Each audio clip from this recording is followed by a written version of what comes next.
let me ask Robin a question. How do you manage the three people who are Terence Blanchard? Educator, performer, film scorer, composer? I'm extremely organized. Oh, yeah? I am. I think that I'm always true to what Terence wants to do. It's not about necessarily what I think the best thing is to focus on at that point. It's a lot in consult with Terence with what he wants to do. I knew that, for example, from the When the Levees Broke project, that the music was so great and so rich that it couldn't just exist in that format. That we needed to do something else with it. So I sat down with Terence and I found, I asked him if that was something that he would like to do too. So of course he said, yeah, let's make that the next project on Blue Note. So almost when the Levees broke, when we wrapped on that music, we immediately, Vincent and I started segueing into, all right, now we've got to plan the recording project.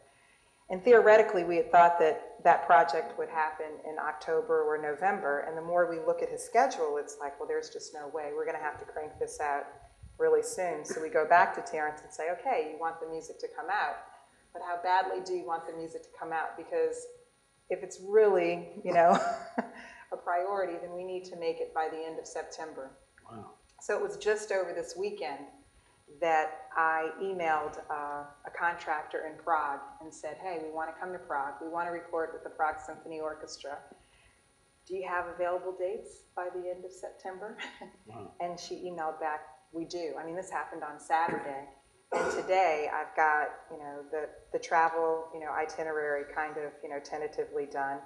I have the studio. I have the numbers of musicians that we're going to record. I have the pieces that we're going to record.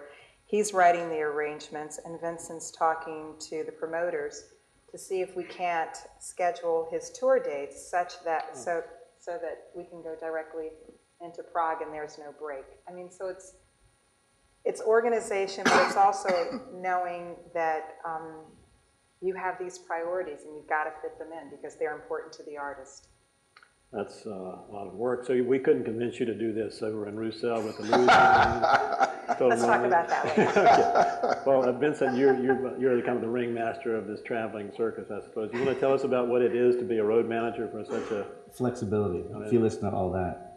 Because once she gets that going, she just calls me and tells me, you know what you had in mind for Terence for 2 weeks? Well, it's over here. And I think that in the last couple of days, we've changed Terence's itinerary at least 5 times, And we just got to keep him posted on what's going on. And it's constantly going with the flow, to say anything else, of what's going on with him and the new projects and the new directions. And it's always shooting for something better. Well, if we got this, we can do this, we can do this. And it's like she said. Well, on the way here, I mean, tell that story, like literally 2 hours before we come here, I get a phone call. Right, that Terence is probably going to get another movie. He needs to go see the screening, so he needs to go to LA in the next 48 hours. So, and then that changes because he's got to go to the Monk competition in DC over the weekend. So my travel agent and I, he helped me move in and out of my apartment in LA. That's how close we are. Because we're on the phone that much, and he's part of the team. And I think what's great about these two is they're such great people as well. That the people that work for them, Terence's orchestrator, his band, you get sucked in. Even Jim, I think he's got sucked into us doing this documentary with us, and you learn to function as a team, and everyone steps up to the plate at all times. And I always look at that's always my job is, especially on the road, you really never know what you're going to run into. Or even today, I woke up with my set of priorities. I haven't even gotten to those today. I'll probably go back after this and get to those because things just start coming in all directions, especially. My favorite line of Terence is, hey man, and that always means drop everything you're doing because here's the curveball, and it could be at... I say that all the time? All the time. It could be at 6 a.m., it could be at midnight, it could be whenever, and you just got to go get to it. And I would say, in this business, that you have to really love what you're doing for that reason, but at the same time, that's why I do love the job, is because there's no day alike, ever. And it's in the end of the day, it's all about the music, really, especially with him. What did you do to prepare yourself for that kind of job? Just do it? You learn it by doing it? I had a good family. No, the funny part was when he came and he applied for the job. We're sitting there trying to tell him exactly how all of this is going to go on, and he's so wide-eyed. He's like, okay, sure. I'm like, okay, now. Make sure you keep your phone on 24 hours. Yeah. Because I say the first year, I mean, the hardest part for anybody taking this kind of job with any artist, but for me, it's, with Terence, it's learning to think like him. Because I got to think, all right, if this is going to happen, he's not going to like this, or he's going to like this, and just start, because he doesn't want me calling him, hey, do you prefer, Dasani water over Avion? It's Bryce, no, but the saxophone player, I need to call him. But you just learn to and I find myself thinking like him all the time. I can talk to a promoter, and I know the answers to the questions of what he's going to like and what he's not, what time he likes to interview, what time he doesn't.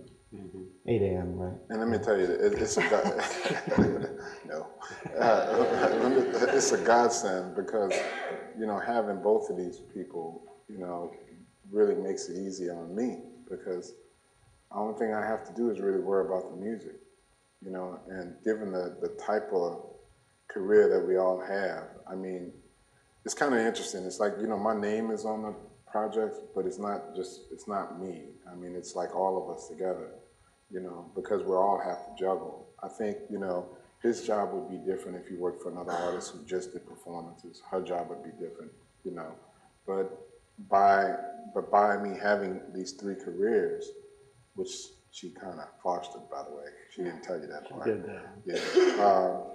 Everybody's kind of stepped up to the plate and we make things work, And I think the most important thing about it all is throughout all of it is that these are nice people to work with or just to hang around. And that's become, before he came on board, that became our credo. Because, we can find people who know what they're doing, but if they're not pleasant to be around and they're not pleasant to work with, we don't need it. Because we spend so much time together. It's hard to carve out business and personal. It really is. We spend a lot of time together. So you have to be able to get along and to know how to work together and just live together. That may sound really hokey and like we are the world. It's really true. It's really true. I mean, even we had to check Jim out before we brought Jim.